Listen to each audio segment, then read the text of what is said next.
Welcome everybody to Adam Bucott Real Estate Agents Q&A session for Wednesday night, the 5th of December. Glad to have you on board. I hope that I am the voice of reason when it comes to property as you surf through your Facebook page on your phone while you're sitting on the lounge in between TV ads and commercials. I'd like to think that I might be able to gain your attention. Why don't you turn the television off and have a chat to me about anything to do with property, leasing, selling, rentals, sales, you name it. We're here to answer your questions tonight, and I hope you could join us. It's going to be a great evening for talking on Facebook. So yeah, feel free to post messages on Facebook asking any questions about property. I'm here to answer all your questions. And while we wait for some of those to come through, we'll talk about a subject tonight that's very close to my heart. And I think it's a great one for landlords. It came to me today through my business development manager, Erin Mealy. She's one of the greats of the industry out there, signing up properties, as we know. Erin said today that one of the things we should be talking about to our landlords, as it's come up a little bit at the moment in this rental leasing climate, that some of the landlords, if they're not getting their property leased in a quick time, they then decide that they would like to co-list their property. So co-listing a rental property is where they sign up an agency agreement, an exclusive managing agency agreement with their agent, and the agent has the property for a period of time and can't get the property leased. They can't find a successful application. They can't find the tenant. So the owner then says, you know what, I might go and get a second agent because two's better than one, right? Not necessarily. So the thing about leasing a property, or the relationship between landlord and agent, is a complicated one at best of times, but two isn't always better than one. So, there you are, Erin. You must have heard what I said. Good to have you on board, Erin. Sitting at home, I'm sure, flicking channels. Anyway, so what we're talking about tonight is co-listing your property with two agents. I don't think it's a great idea. And what happens here is, if you've got a landlord who is struggling to rent his property and he chooses a second agent, you then have two agents competing for that management through whoever gets to lease the property first, whoever finds a tenant successfully first, then ultimately gets the managing agency agreement. But the problem with that is the problem that I have with that is I'd like to see a little bit more loyalty from my landlord. I think that if a landlord isn't happy with the way that his leasing process is going, he probably should just change agents. I don't think he should add the second one, because what happens then, you've got two agents competing for your business through this process that ultimately it may not get you the best tenant, it might just get you a tenant.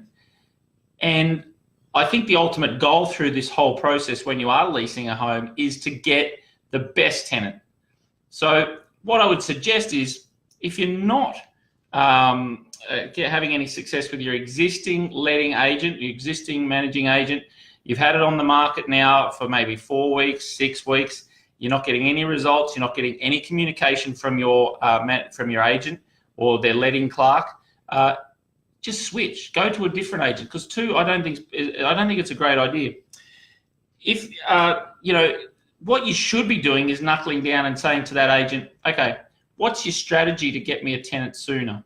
I'm sitting here, I've had to pay the mortgage now for the last 4 weeks, 6 weeks.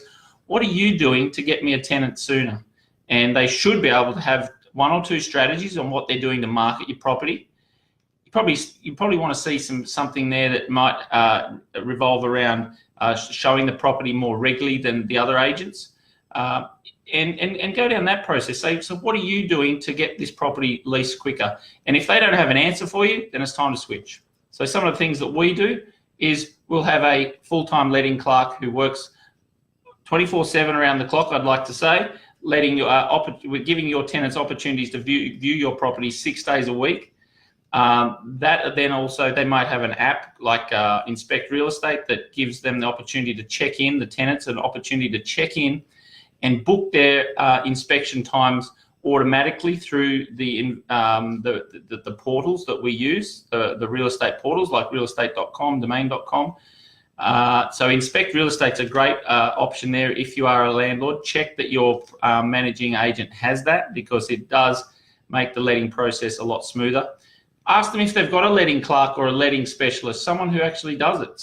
A lot of agents don't do it. They just get their property managers to go and show the properties.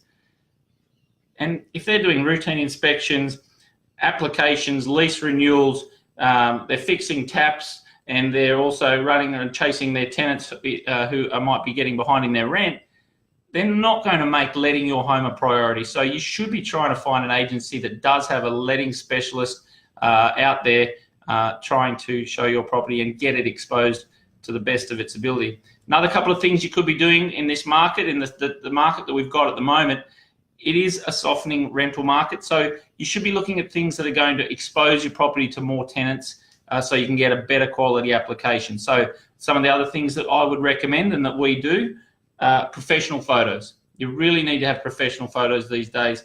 The old days of having the agent, and there is still a lot of agents that do it, pull up and take a photo out the window of their car, it's not going to attract the best tenants because the photo quality just isn't there.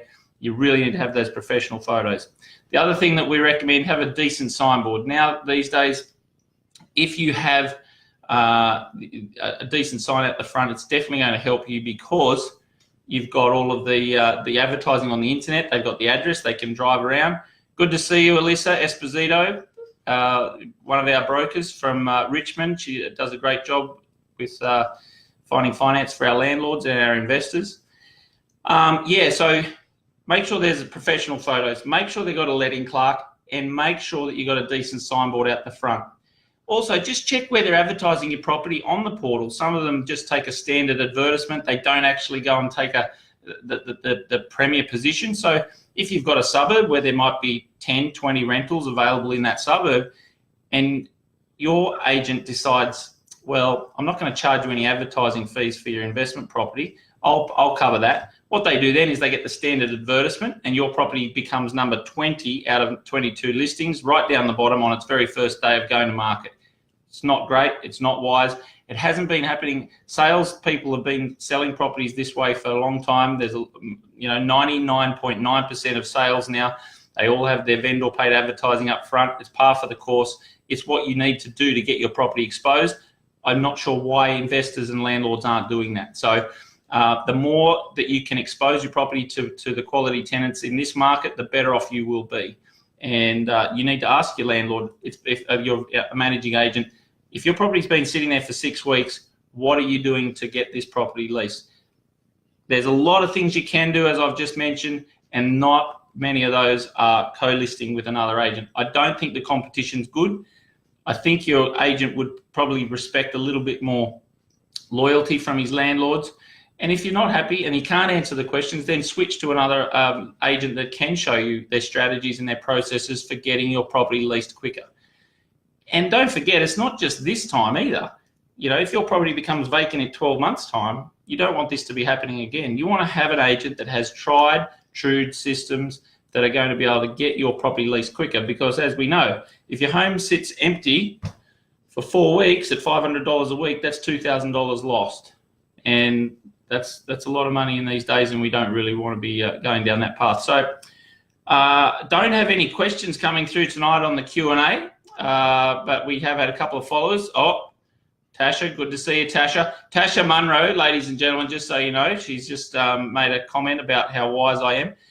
She was our Employee of the Month this month. She's our Trust Accounts Specialist here at Star Partners, and she does a fantastic job. So good to see you this evening, Tasha.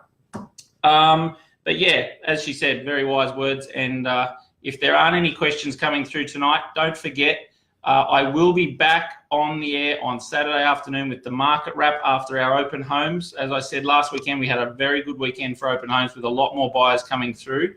There's a lot more activity with getting up to 2s and 3s through most of our open homes, which was great after the week before was a little bit quiet. So it'll be very interesting to see the numbers come through on Saturday afternoon from all the open homes, not only in around my office here, but from the Hills District, from our North Richmond office, from the Penrith offices, from the Campbelltown offices, and obviously, like I said, down Kellyville Way, we'll be able to get you some feedback from the open homes down there, just so you get a bit of a broader view of the market that's happening in the Hills and Hawkesbury and this beautiful part of the world that we have as we come into summer. So thank you very much. It's been great to have you on board. If you have any questions, you can email me during the week, and I'm happy to talk about them here tonight. But tonight we talked about co-listing your rental property. I don't think it's a great idea. I think there's a lot of other avenues that you should be probably following before you go and co-list with 2 agents.